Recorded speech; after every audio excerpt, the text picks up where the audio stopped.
Hello students, welcome back to my channel commerce master classes. पिछली video में हमने class 11th का topic accounting standards को cover किया था। आज की वीडियो में हम अपना next topic basis of accounting को कवर करेंगे। ठीक है, चलते हैं हमारे टॉपिक पर।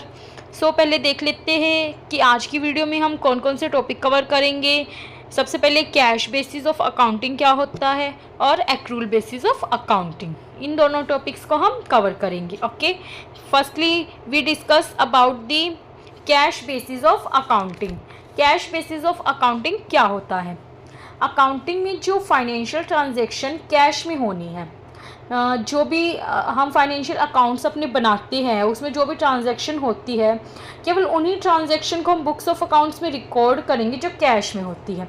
कैश बेसिस ऑफ अकाउंटिंग ये कहता है कि केवल उन्हीं ट्रांजैक्शन को बुक्स ऑफ अकाउंट्स में रिकॉर्ड किया जाएगा जिन्हें हम कैश में या तो पे कर रहे हैं या हम कैश में रिसीव कर रहे हैं। ओके,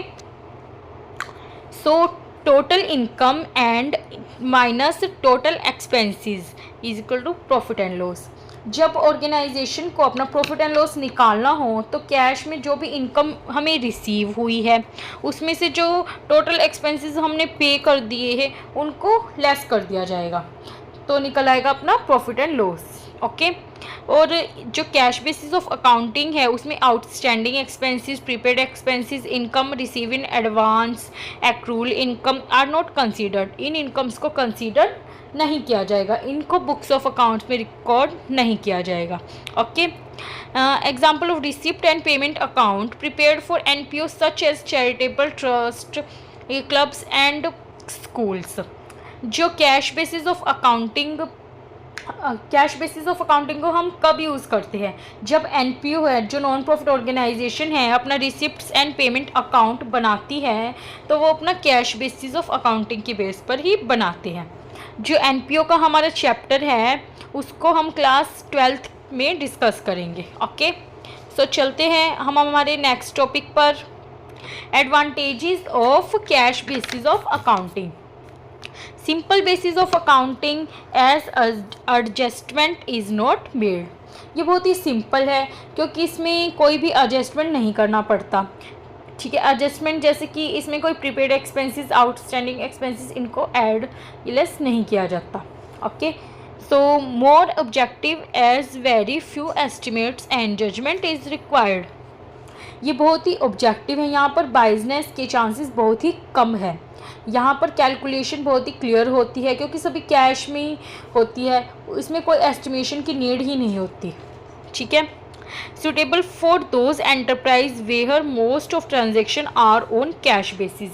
ये कैश बेसिस ऑफ अकाउंटिंग उन्हीं ऑर्गेनाइजेशन के लिए सूटेबल है जहाँ पर ज़्यादातर ट्रांजैक्शन कैश में होती है। ऐसी ऑर्गेनाइजेशन जहाँ ट्रांजैक्शन हो और ट्रांजैक्शन कैश में हो वहीं पर cash basis of accounting suitable है।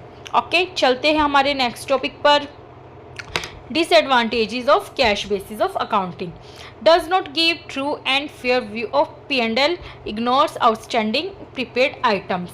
जो कैश बेसिस को यूज़ करके जो भी प्रॉफिट एंड लॉस स्टेटमेंट बनाए जाते, फाइनल अकाउंट्स बनाए जाते, वो ट्रू एंड फेयर नहीं होते, वो फेयर पोजीशन शो नहीं करते क्योंकि यहाँ पर जो प्रीपेड एक्सपेंसेस हो गए, आउटस्टैंडिंग एक्सपेंसेस हो गए, उनको इग्नोर किया जाता है, उनकी एडजस्टमेंट नहीं की जाती, इसीलिए true and fair position show नहीं करते।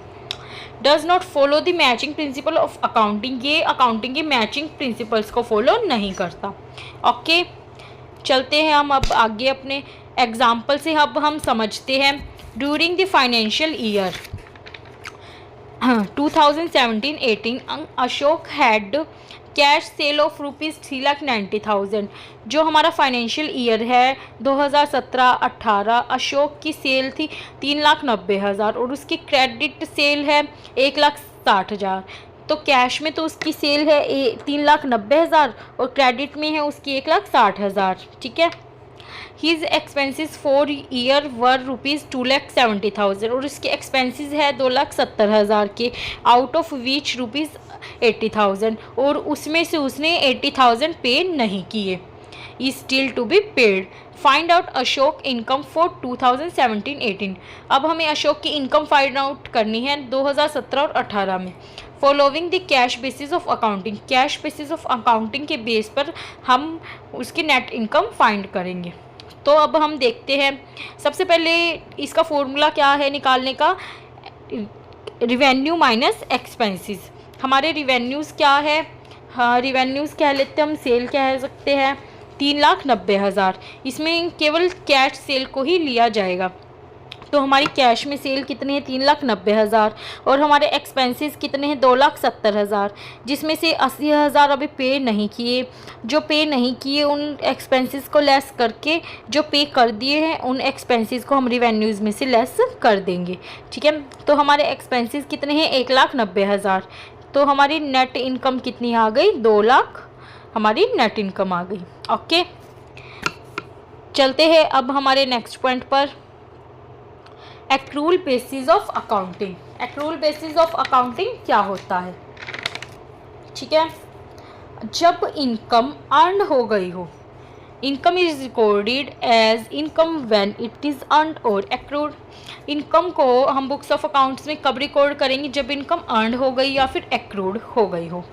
ठीक है, तभी इसको हम बुक्स ऑफ अकाउंट में रिकॉर्ड करेंगे। ये मैटर नहीं करता कि कैश अभी रिसीव हुआ है या नहीं, सिर्फ ये मैटर करता है कि इनकम अर्न हो गई हो। ठीक है, चलते हैं नेक्स्ट पॉइंट पर, example of credit sale purchase is recognised as sale irrespective of fact whether amount has been receive और नॉट। चाहे उसकी पेमेंट रिसीव हुई हो या नहीं, ये मैटर नहीं करता। क्या पता उसकी पेमेंट 1 मंथ बाद हो या 2 मंथ बाद आए, ये मैटर नहीं करता। बट अगर सेलिंग हुई है तो उसे बुक्स ऑफ अकाउंट्स में रिकॉर्ड ज़रूर करेंगे। ठीक है, similarly if an expenses has been incurred but payment has not been made, it will recorded as an expenses. अब हम एक्सपेंसेस को देखते हैं। अगर ऑर्गेनाइजेशन का कोई भी एक्सपेंसेस हुआ है और वो इनक्योर्ड हो गया है, तब उसे बुक्स ऑफ अकाउंट्स में रिकॉर्ड करेंगे। ये मैटर नहीं करता कि ऑर्गेनाइजेशन ने अभी पेमेंट की है या नहीं, बट एक्सपेंसेस हो गया है उसका। ठीक है, उसका एक्सपेंसेस इनक्योर्ड हो गया है तो उसको बुक्स ऑफ अकाउंट में रिकॉर्ड करेंगे। ठीक है, तो एक्रूल बेसिस ऑफ अकाउंटिंग ये कहता है, relating with 2 principles, revenue recognition principle and matching principle. ये 2 प्रिंसिपल पर बेस्ड है, revenue recognition principle and matching principle. Adjustment are made prepaid and outstanding expenses, accrual and advanced income. इसमें हम adjustment करते हैं। एडजस्टमेंट क्या होते हैं, प्रीपेड एक्सपेंसेस हो गए, जैसे आउटस्टैंडिंग एक्सपेंसेस की, एक्रूड की, एडवांस इनकम, इन सब की एडजस्टमेंट करते हैं। जबकि कैश बेसिस में हम इन सब की एडजस्टमेंट नहीं करते थे। ठीक है, तो ये कैश बेसिस के कंपेरिजन में ज़्यादा ट्रू होते हैं। चलते हैं हमारे नेक्स्ट पॉइंट पर, advantages of accrual basis of accounting. ये ज़्यादा साइंटिफिक होते हैं, मोर साइंटिफिक मेथड, ये ज़्यादा साइंटिफिक मेथड है, क्योंकि इसको यूज़ करके जो भी फाइनेंशियल स्टेटमेंट बनाएंगे वो करेक्ट होंगे। फाइनेंशियल पोजीशन क्या होगी, करेक्ट होएगी, क्योंकि जो बैलेंस शीट बनाएंगे वो ट्रू एंड फेयर पोजीशन बताएगी। जो बैलेंस शीट होगी हमारी वो true and fair position show करेगी, क्योंकि यहाँ पर हम सभी आइटम्स की एडजस्टमेंट करते हैं। यहाँ पर प्रीपेड एक्सपेंसेस, आउटस्टैंडिंग एक्सपेंसेस सब की एडजस्टमेंट करते हैं, इसीलिए ट्रू एंड फेयर पोजीशन बताएगी। ओके, सो अब हम डिस्कस करेंगे disadvantages. Not simple as cash basis, ये नॉट सिंपल, ये कैश बेसिस की तरह सिंपल नहीं है। कैश बेसिस में कैलकुलेशन बहुत ही सिंपल होती थी, बट यहाँ पर सिंपल वे में नहीं होती, क्योंकि यहाँ पर सभी हम एडजस्टमेंट को करते हैं। अकाउंटिंग प्रोसेस टू इलेबोरेट, इसलिए अकाउंटिंग प्रोसेस बहुत ही डिटेल में होती है, इलेबोरेट होती है। एडजस्टमेंट इज़ रिक्वायर्ड, यहाँ पर आपको एडजस्टमेंट करनी पड़ेगी, रिक्वायर्ड है। ओके, चलते हैं अब हमारे एग्जाम्पल के साथ हम समझेंगे कि एक्रूल बेसिस ऑफ अकाउंटिंग होता क्या है। एग्जाम्पल हम सेम लेके चलेंगे जो हमने कैश बेसिस में डिस्कस किया था। During the financial year 2017-18 Ashok had cash cell, Ashok की कैश सेल 3,90,000 थी, क्रेडिट सेल 1,60,000, एक्सपेंसेस थे 2,70,000 और उसमें से 80,000 के एक्सपेंसेस उसने पे नहीं किए। तो अशोक की हम इनकम निकालेंगे ड्यूरिंग द फाइनेंशियल ईयर, कौन सा है अपना 2017-18, ठीक है। बट अब हम according to accrual basis of accounting, of accounting के बेस पर निकालेंगे। तो इसमें हम टोटल जो रिवेन्यूज़ है हमारे, उसमें से एक्सपेंसेस को लेस करके नेट इनकम निकाल लेंगे। तो हमारी रिवेन्यूज़ मीन्स टोटल सेल कितनी है, इसमें कैश सेल होगी, क्रेडिट सेल दोनों को ही लिया जाएगा। कैश सेल अपनी कितनी है 3,90,000 और अपनी क्रेडिट सेल कितनी है 1,60,000, ठीक है। तो टोटल सेल कितनी होगी 5,50,000। So less total expenses for the year, और हमारे एक्सपेंसेस कितने हुए 2,70,000, चाहे उसमें से एक्सपेंसेस अभी पे किए हो या ना किए हो, बट अपने एक्सपेंसेस तो हो गए हैं ना, तो हम 2,70,000 लेके चलेंगे। सो हमारी नेट इनकम कितनी आ गई 2,80,000। ओके, आई होप आपको सारे टॉपिक अच्छे से समझ आ गए होंगे। अगर कोई भी डाउट हो तो please write in the comment section. So अगर मेरी वीडियो आपके लिए यूज़फुल है, अगर आपको अच्छे से समझ आ रही है, सो प्लीज़ लाइक सब्सक्राइब करना ना भूलें एंड प्लीज़ फीडबैक भी ज़रूर दें। Okay, thanks for watching my video.